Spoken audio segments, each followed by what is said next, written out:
عليكم ورحمة الله وبركاته. أهلا حبايبي طلاب الحلوين، طلاب أولى إعدادي. النهارده زي ما احنا متعودين نعمل مع بعض تجربة جميلة جدا هنميز فيها ما بين المواد المغناطيسية والمواد الغير مغناطيسية. قبل ما أبدأ مين يعرف لي يعني إيه مواد مغناطيسية؟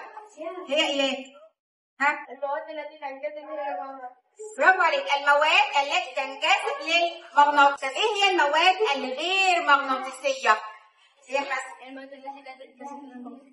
برافو عليك، هي المواد التي لا تنجذب الى المغناطيس. عايزين نعمل تجربه عمليه عشان نستنتج منها ايه هي المواد المغناطيسيه وايه هي المواد الغير مغناطيسيه. جايبين مع بعض المواد. اول حاجه جايبها لنا ايه حسن؟ رب حط في الاناء ده. جايب لنا ايه؟ نحاس وحديد. انزل نحاس والحديد. جايب لنا ايه؟ برضه نحاس. اشكال تانية. ها وايه ده؟ براد حديد. برافو عليك، حط براد حديد. ها انت جايب ايه؟ نحاس. ها جايب ايه؟ خشب. حط خشب. ها عندي حسناء.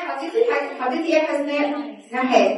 هتقع قطعة من الألمونيوم. سيب معانا هنا. ها حديد. ايه؟ براد حديد. حط سعيد نحاس. نقلب بقى، نقلب كده وهنشوف. طبعا هنقطع شويه الالومنيوم ده اجزاء كده ونقلب. يبقى انا عندي خليط المواد المختلفه. عايزه اميز بقى بين المواد المغناطيسيه والمواد الغير مغناطيسيه. فين المغناطيس؟ مع ياسر. يلا يا ياسر امسك جوه الخليط. شوف هينجذب ليه. برافو عليك. نطلع وري زمايلك. شايفين؟ ايه انجذب؟ الحديد ومسمار الحديد. هل الرمل انجذب؟ لا. الألمونيوم انجذب؟ لا. النحاس انجذب؟ لا. الخشب انجذب؟ لا. ايه انجذب عندي؟ براد الحديد ومسمار الحديد. يبقى انا عايزه ادي بقى امثله. مين هي المواد المغناطيسيه؟ الحديد والحديد المطور والنيكل والايه؟ والكوبالت.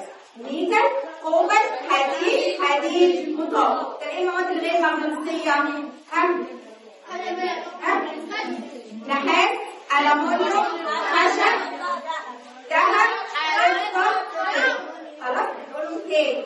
المواد المغناطيسيه احفظهم 24 عندك في المنهج.